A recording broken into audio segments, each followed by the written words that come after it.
I'm Tim Laird with Kevin Harned, and we're getting ready to start cooking. This time on Secrets of Bluegrass Chefs, it's French food, Kentucky style. The chef and owner of Chasse in Louisville's Highlands is joining us in our kitchen studio. He has French cooking in his blood, and today he's sharing some of his best secrets. If you like salmon or oysters, you don't want to miss what he's making today.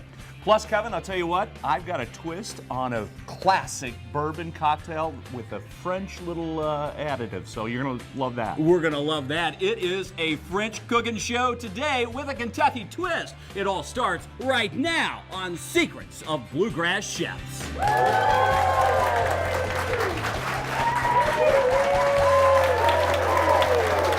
Hi, everybody, and welcome to Secrets of Bluegrass Chefs. I'm Kevin Harned, right here in Kitchen Studio at Bourbon Barrel Foods. It's our home for Secrets of Bluegrass Chefs, and you are in for a fantastic show today. Chef Alexander Delaney from Chasse is here. His restaurant has quickly become a favorite of local foodies for French-inspired food, with a little taste of Spain and some Kentucky accents, too. Today, we're doing fried oysters with a special sauce that you can make yourself, and seared salmon and cream sauce. But before we get started with all the cooking, won't you help me welcome to the stage my friend and co-host Tim Laird, America's Chief Entertaining Officer, our CEO. Hello, Kevin. Hello, Tim. Always great to see you. Great to see you. What a great audience. Oh. I tell you, they're fired up. Now, I have seen a hungry audience before, and I know when I see one, I think we've got one. We do. We do. See? Yes, we do. They're hungry, and I'll tell you what, they came at the right time because we got a wonderful chef to talk about. Can't wait for that. They're hungry for not only his food to taste, but also to learn the secrets. That's what the show's about. Right. Exactly, because when you learn the secrets, you can do this at home, just like the professional chefs do in their kitchens. You want to get started? Yeah, let's do it, Kevin. All right. I'll tell you what, it's a great day to be in Kitchen Studio, everybody. And I'm excited to introduce Chef Alexander Delaney from Chasse. Hey. Hello. Good to see you, Tim. Good to see you, Chef. Welcome. Good to see you again. Yeah, cheers. I'll tell you, this is exciting. Chasse is just killing it. You guys are doing such a great job. We just love the restaurant, and I'll tell you what, it's a big hit. Yeah, it's been knocking it out. We did really well at the Bourbon Classic just recently. We've just been having great success. We can't stop, and we only keep pushing further and further. So. Think of the Louisville foodie scene, French food. This is all, French, a little bit of Spain, a little bit of Kentucky mixed in. What a concept. Oh, absolutely. And it's more about the wood we have, because we're doing this big open fire wood grill. We're doing real rustic, very few food processors, and most everything's knife handwork, and we're very rustic. And the talent, though, you as the chef, and of course Isaac is an incredible bartender. He's one of the top mixologists around. I mean, he is one of the best. I'll tell you, what a great job he does. Yeah, it's been a great combination. What he brings to the table and my food pairing with his, we're knocking it out of the park. What are we going to start out with, Chef? We're going to start out with some fried oysters. So we're going to do a sauce gribiche. It's very much like a churched up tartar sauce. It's a very classic old school French sauce, but it's very quick, it's very easy. It's stuff anybody at home can do. Normally in-house we do make our own mayonnaise for this, or aioli, but at home I suggest you just buy a jar. It's kind of a little easier. There's the true secret. Just buy a jar. Kevin believes I usually get all of this bulk and just pop it in the microwave. There you go. So we just got 2 cups of mayonnaise here. We're dropping it in. Always have a good rubber spatula. I tell you, that's worth its weight in gold. So something you don't see in tartar sauce, we got some really nice little nonpareil capers. They're going to add a nice little tinge to it, a little sourness. So go ahead and add a good amount of them. A little vinegar is good. I love capers. Oh yeah, absolutely. Especially when you can get away with a good caper. Oh my God. So now what we're adding here is cornichons or gherkins. They're sweet little pickles that are cured in a very sweet vinegar, a little bit of mustard and onions. It's a very French pickle. If you can't find these, just grab some sweet relish. It works just as well. So we just went ahead and added a little Dijon to it. Then we're going to add some chives. Love chives. It adds a nice freshness to it, herbaceousness. A little bit of dill. Can't go wrong with dill. Oh, nice. We got some fresh tarragon. One thing I always want to stress to people when they're doing fresh herbs, don't jam the knife through, don't just hack at it. take the knife and slice through it, and have a good sharp knife, because then you don't end up with a mush, and your herbs aren't going to have any bad bitters. Or bruising it. Yeah, You exactly. just want it nice, clean, keep it green. Yeah, absolutely. Keep it real green. So we got a little tarragon in there, a little dill, and now we're going to add a little bit of shallots to that. So it just keeps going on. Lots of ingredients going on here. A lot of flavors happening. Yeah. And then we're going to add a little bit of garlic here. Everybody loves garlic. Well, we'll add a little bit more garlic. Let's just forget it, you know. So this is what really makes the difference. We do a hard-boiled egg, so just do them for about 11 minutes in vinegar and salt water. Bring it up to a boil, drop them in, ice them down. But we add the egg yolks, the chopped egg whites, so this starts getting nice and chunky. And then have yourself a good lemon. Lemons are worth their weight in gold. They are. And do a little zest first. Yeah, we just run it over the microplane. Microplanes are great tools to have in-house.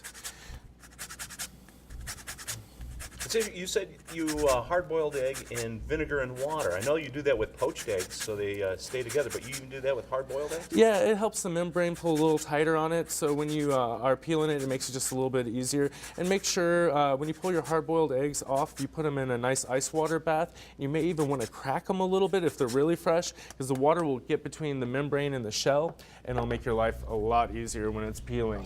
So we're going to go ahead and add the juice from the lemon after we add the zest. Beautiful.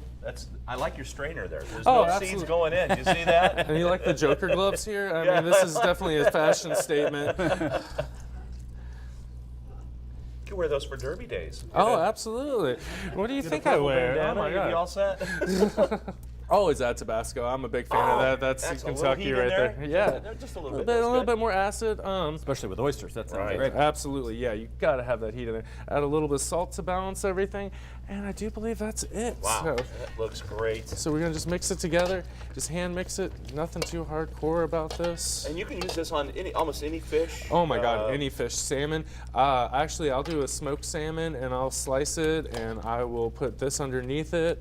We'll do tuna, all kinds of great stuff with this sauce. So, and that's it. It's Beautiful. Wow. That looks great. very Absolutely. quick and easy. Enough? All right. So we got our sauce ready to go. So we have these beautiful extra select oysters.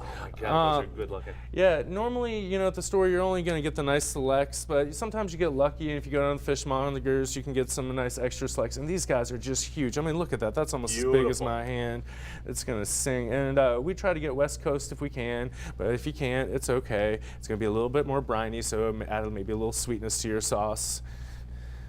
Always taste your oysters, too. I am very big about that. I am too, because some of them are really nice and creamy, and like you said, you get some that are a little more brinier or taste of the sea, so to speak. Or Oh, absolutely. I mean, it's become funny now because you can, when you order oysters now, they ask you, well, do you want the East Coast, just the regular ones, or do you want the boutique ones? And I was like, oh my God, I didn't even know there's fashion to oysters now.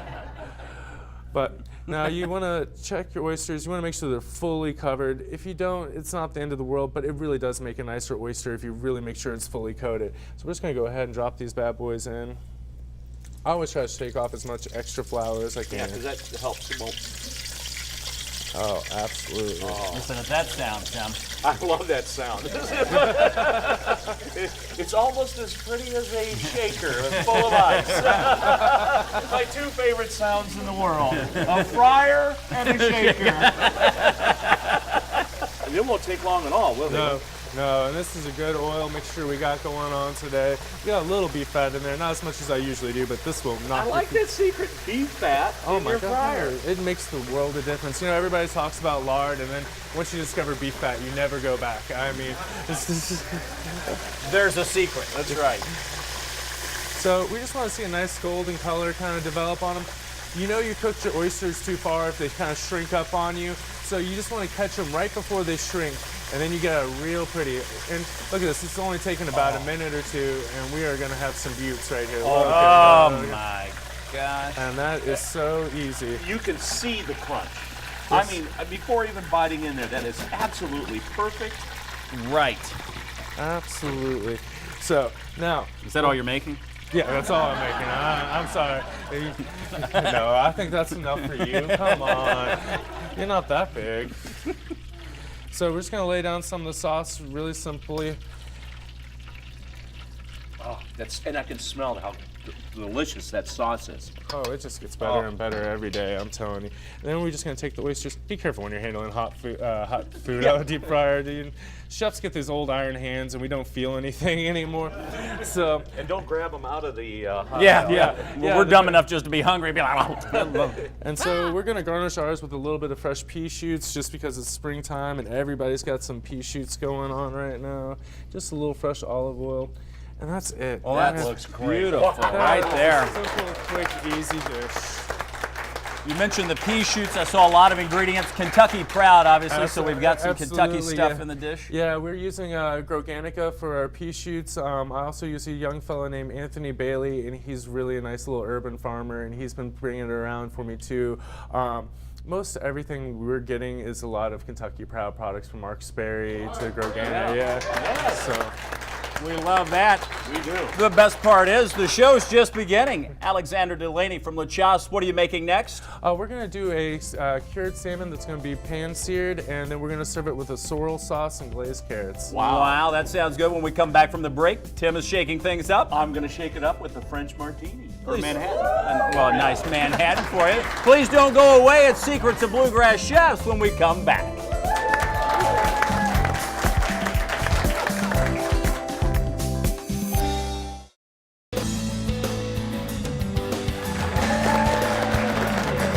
Hi, everybody, and welcome back to Secrets of Bluegrass Chefs. You've been watching, if you were with us before the commercial break, the talents of Chef Alexander Delaney from Chasse, and he fried up those oysters. They look delicious. Well, I've got wonderful. Tim Hughes with us here. Nice to see you from the Kentucky Department of Agriculture.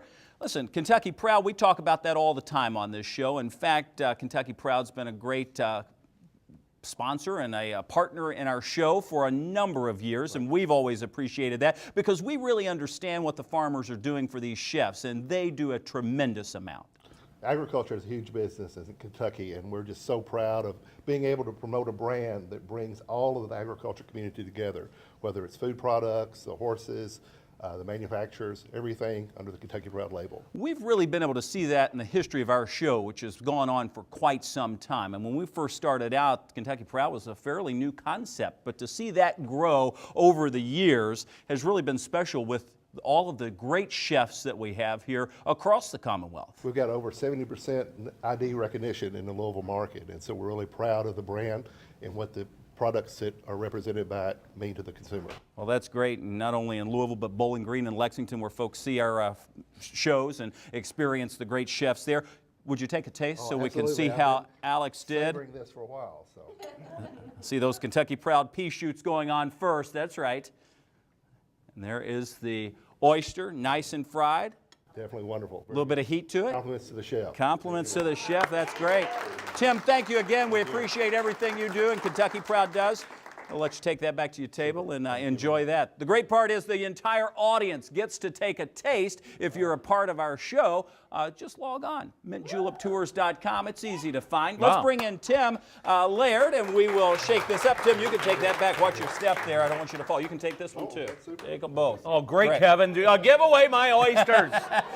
Well, what you don't know is Tim snuck one in the commercial break. Yes, he did. I saw it. More secrets revealed. I'll tell you what. Yeah, I love that. And by the way, you're going to be proud of this cocktail, too. So it's You're shaking up a Manhattan and a martini It glass? is. It is a twist on a classic Manhattan, but it's a French twist. So it's going to be my French Manhattan.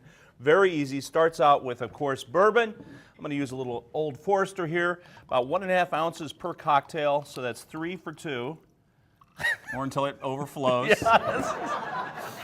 That's my 3 ounces, Kevin. Of course, a couple of dashes of bitters. I've got the Woodford spiced cherry bitters here from Bourbon Barrel Foods. And then the French.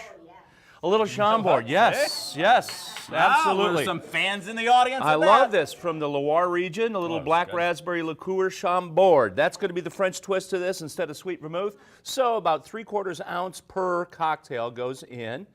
And I'm going to give this a good little shake, Kevin. We'll see how we do here. I always like to keep a distance. I've never seen that thing fly off with you, but you sometimes get into it. There always could be that one time. But that would be alcohol abuse, and we don't do that. We make sure it's good and chilled. There we go. Nice little shake. And then we're going to top this off in our little chilled glasses, our cocktail glasses, if you will. You can serve this over the rocks if you wish, but I like these chilled cocktail glasses, kind of traditional for a Manhattan. So now for the garnish. Traditionally, a cherry garnish goes in, but what I've done is I've taken raspberries and soaked them in that Chambord overnight. Oh, man. And I love this. Beautiful. So this is in lieu of the traditional cherry. But what I love about these too, once you soak these in the Chambord, you can put these over ice cream. I mean, it's, you know, boom. Anything. That absolutely. Well, let's see how we did, Take Kevin. a bag of those to the movies. All right. Cheers. Let's see what happens. Let's see. Oh, that's good. Wow. No, that's great, Kevin. That is, all right, that's great. That is good. What's it taste like? Well, another. Let's jump back to the cooking. Alexander Delaney here from Chasse. What else are we going to be cooking? All right, we're going to do a little bit of Scottish cured salmon today. And generally, we just do a nice little citrus cure. And if you want to do smoked salmon at home, you can use this cure too. So what we did is just 2 cups of white sugar, 2 cups of salt. Basic start for any cure, 50%, 50%. Now we're going to do 1 lemon. We're going to microplane it and get the zest off of it real quickly. The oils in here, I really like doing the zesting right over the salt and the sugar because it'll catch any of the excess oils that are oils coming. that go in there. Yeah, Wonderful. and as you know, as a bartender, those oils are flammable, and you can brulee a cocktail with it. Do all They're kinds. essential. Absolutely. Essential oils, Kevin. I was trying not to laugh at your joke. So now we got an orange, and generally we just do an orange, a lime, and a lemon, just combination of good citrus fruit. I don't recommend grapefruit too much because it's got a pretty bitter zest on it. Ooh, yeah. This is just a great base to start with because you can go from, you can add cinnamon to it, you can add bourbon, you can add cloves, Nutmeg. garlic, yeah, nutmeg, anything you want to this nice dry rub basically. So we've got our zest in there. One thing you really want to do is make sure you really mix it well so you break up all the zest because it's going to clump in there. As you can see, it's kind of clumping, so I just generally crush it with my hand while I do it, or you can use a whisk. That'll help a lot too, but I prefer just using my hands. I'm a real hands-on guy. Pretty much only need one tool in your kitchen. I You can see, yeah, a pair of gloves. Yeah. It's a strainer, it's a mixer, it does it all. But wait, there's more, Kevin. We've got 2. Only for $34.95. It's also a squeezer. So you have your cure ready to go, and so now we're going to try to prepare our salmon. So what you're going to do is you're going to take your salmon in a bowl, you're going to add your cure, enough to cover it, and you want to roll it in it very well. Get everything covered. That's Yeah, the key very with that tightly in there. cure. And then what you're going to do is you're going to put a little bit more on top and wrap it up in cellophane, put it in the refrigerator, and forget about it for 2 hours. And at that point, you'll notice a lot of excess juice has come off the salmon, and you're going to want to rinse it really, really well under cold water, and that's going to pull all the salt and sugar away. But what happens is you remove that excess moisture, and when you have less moisture, the proteins, this is a little scientific, expand less when they're cooking, so you lose less moisture. So you actually end up with a juicier cut of meat. It's a lot of times the same thing with dry rubs or curing beef or anything like that, dry aging beef. This is the same process, but we're just doing it with fish. So There you go. we're creating a moisture product. A I think. secret, Tim. It is a great secret. Right there. That's what the show's about. We're going to take a quick break. When we come back, we'll see what it's all about. It's more with Chef Alexander Delaney from Chasse when we come back on Secrets of the Bluegrass Chef.